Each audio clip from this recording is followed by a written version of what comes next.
Bab 16. Lagi-lagi Alina bersikap dingin. Indah mendekati Fatan di dekat pintu, masuk dengan sedikit berlari. "Fatan, gadis itu sudah sadar kembali?" ucap Indah. "Benar, Ma. Kalau gitu kenapa Mama ke sini? Harusnya Mama stay di sana dong." "Iya, tapi gadis itu mau ketemu sama kamu." "Iya tah." Fatan segera bergegas menuju ruangan di mana Alina berada. Alina melihat kedatangan Fatan. Fatan terlihat sedang mengatur pernapasannya karena ia datang dengan berlari. Fatan mendekati Alina di tempat tidur rumah sakit. "Kamu nyari aku?" tanya Fatan. Alina mengangguk. "Kenapa?" Alina menatap kedua mata Fatan. Terima kasih banyak kamu telah membantuku sejauh ini. Aku tidak tahu apa yang akan terjadi padaku jika aku tidak bertemu denganmu waktu itu. Dan aku juga tidak tahu bagaimana keadaanku saat ini jika malam itu kamu tidak datang membantuku. Terima kasih juga kepada semua teman-temanmu, terutama mamamu yang sudah merawatku di rumah kalian. Aku tidak tahu harus membalasnya bagaimana. Tapi jika kalian membutuhkan bantuan dariku, atau sesuatu, kalian bisa menghubungiku lewat nomor ini." Alina memberikan kartu namanya pada Fatan. "Dan juga mulai sekarang aku akan mengurus diriku sendiri. Kalian tidak perlu repot-repot lagi. Sebentar lagi editorku akan datang."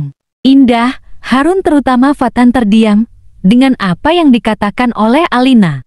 Walaupun cara penyampaian Alina baik, tapi sebenarnya Alina sedang mengusir mereka untuk pergi dari sana. Tapi Indah bisa melihat hal lain dari tatapan Alina. Mata Alina terlihat sendu dan merasa tidak enak. Anak ini sangat aneh. Kata-katanya bisa buat orang tersinggung. Tapi tatapan matanya dan gestur tubuhnya berkata lain. Batin Indah, baiklah, kamu memang sedang membutuhkan istirahat. Jadi kami akan pergi sekarang," ucap Indah. Kemudian menarik Fatan dan Harun. Fatan mencoba menolak tarikan Indah. "Tapi Ma, cewek ini kok gitu cara dia sama kita dia.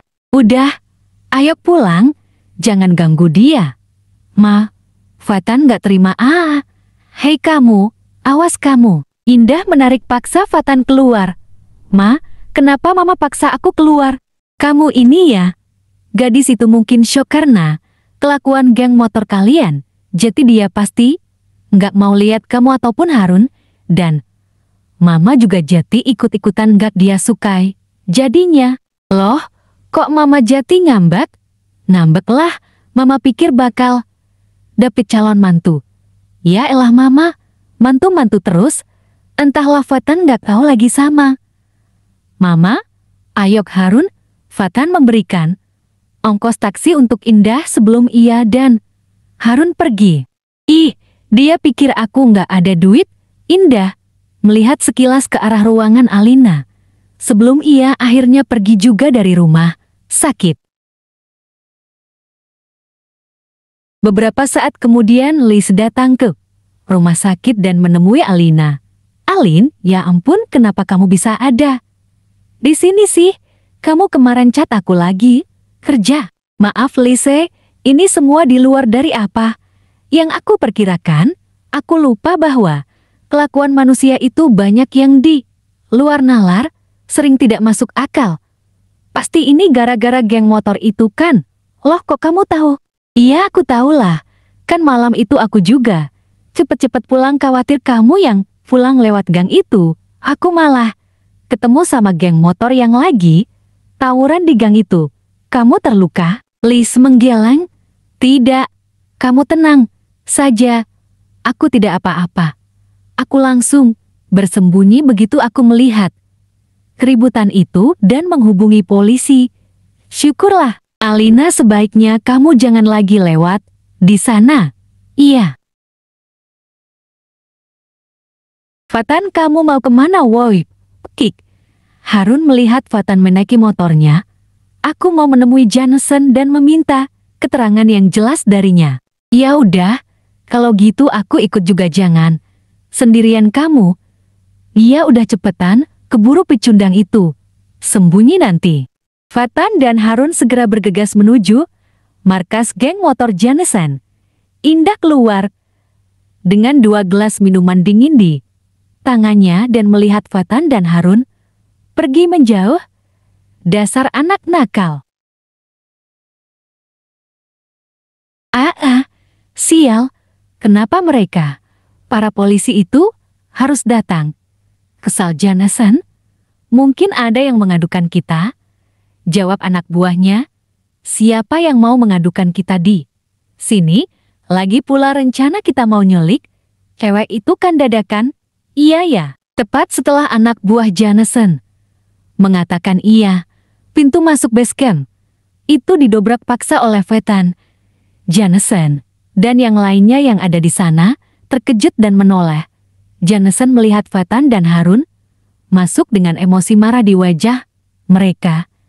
Janesen tahu kenapa Fatan begitu marah. Itu pasti karena ulahnya yang mencoba untuk menculik Alina. Janesen turun dari meja dengan sedikit melompat. Hei bajingan, berani-beraninya kamu merusak pintu masuk base camp kami? Tanpa menjawab, Fatan terus berjalan mendekati Janesen. Begitu ia sampai pada Janesen, Fatan segera memukul dengan keras wajah Janesen.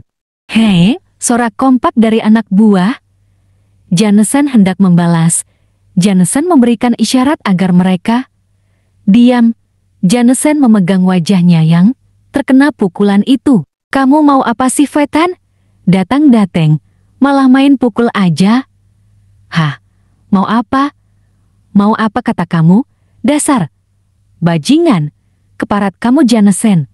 Aku belum pernah ketemu orang yang serendah kamu. Bisa-bisanya kamu mau nyulik cewek yang gak berdaya dan mencoba melecehkannya.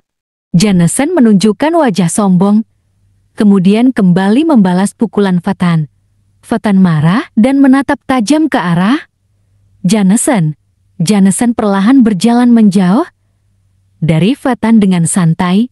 Kamu tahu Fatan, karena cewek itu, Siska, kita nggak jati-jati milikku ataupun kamu kan? Dan juga, cewek itu dingin banget. Gila kali ya. Itu cewek, dia yang salah ada di ring balap. Kok kita yang dicuekin?